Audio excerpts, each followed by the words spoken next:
Alright, let's start the recording. So, welcome back everyone to another Zen Reviews. This has been taken right after the live stream. Link in the description.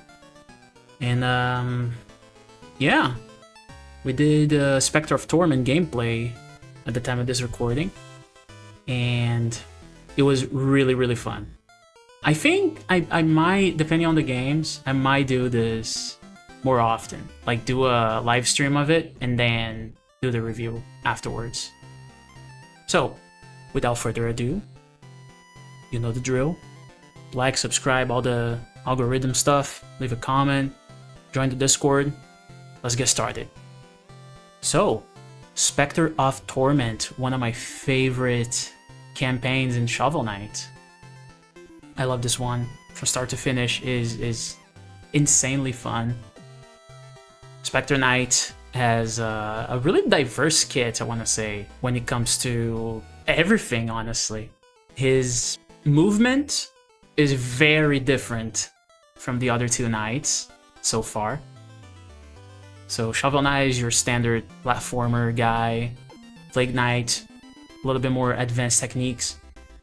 Specter Knight takes that to another level because he can like double jump, all that stuff. He can actually walk on walls. Well, to a brief period of time, but still. He can do his scythe slash diagonally, or still horizontally if you're standing still. But if you try to hit an enemy, like whenever you jump, you do this diagonal slash. You guys can see in the footage as well. And that adds up to the movement quite a lot, because not only it's your attack, but it can also be used as a movement tech. And you guys know how much I love movement. So yeah.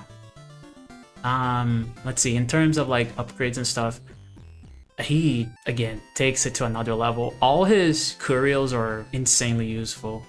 You have stuff ranging from a claw that just does damage, nothing too crazy. And even that one you can use to give you a brief boost. So you can use that as a movement.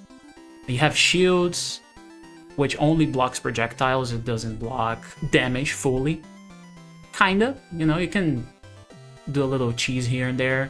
But it's really good against those like lava traps on the ceiling. Is the most useful thing when it comes to the shield. What else we have? His armors, or in this case his cloaks, I would say, they do various things, from the usual you lose less gold to oh you gain more darkness, to my favorite, and I'll make sure to put this in the footage, you can do a scythe rail. So you can straight up use your scythe as a, how can I say this, like a snowboard, surfboard. It's really fun. I love that. I use that from start to finish pretty much. Not only speed you up, but you also can glide on spikes, which again, it one-shots you in this game in a similar fashion to like Mega Man. But hey, you have the, I think it's even called rail mail. I'm not sure about the name, I forgot, but I'm pretty sure it's called that. So hey, if you like movement, just like me, that one is for you. And yeah, I think that covers pretty much like the basics of equipment for Specter Knights. Bosses, same deal, but this time you are recruiting the other knights to form the Order of No Quarter instead of trying to rob their essence as Plague Knight did. So yeah, this is basically a prequel to Shovel Knight, essentially. And this time we are in the boots of Donovan, which we find out pretty early in the story. The Black Knight just spoils, saying his name. Say, oh, Donovan, why are you doing this? Because essentially he used to be an adventurer that joined Luan, his friend, in the past.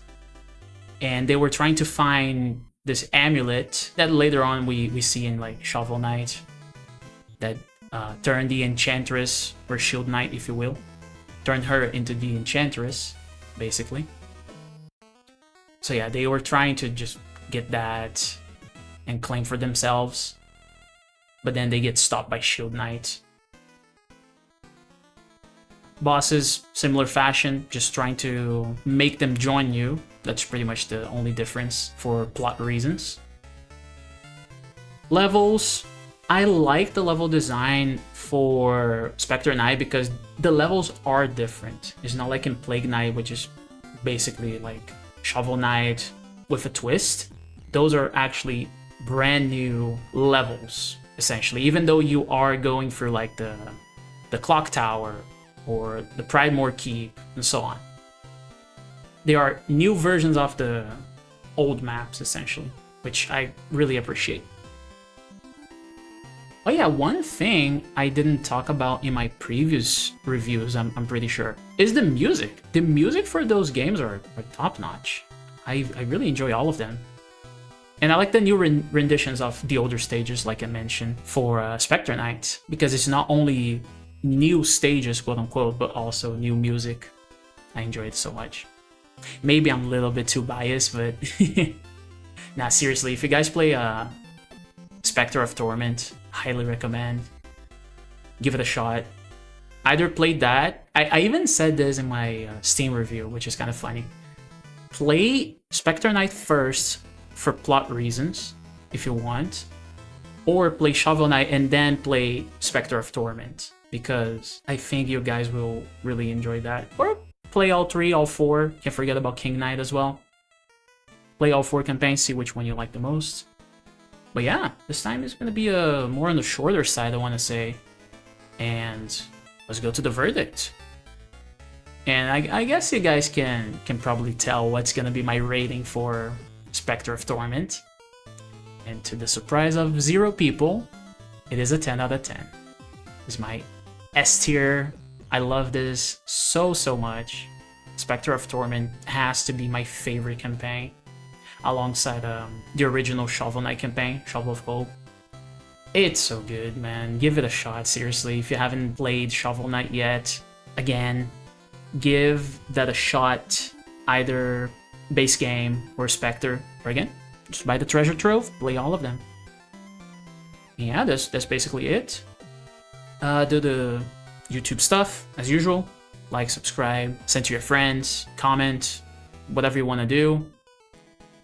Yeah, that's it. Hope you guys have a good morning, good afternoon, good evening, good night, whatever time it is, wherever you are. Thanks for watching, and I'll catch you guys in the next review.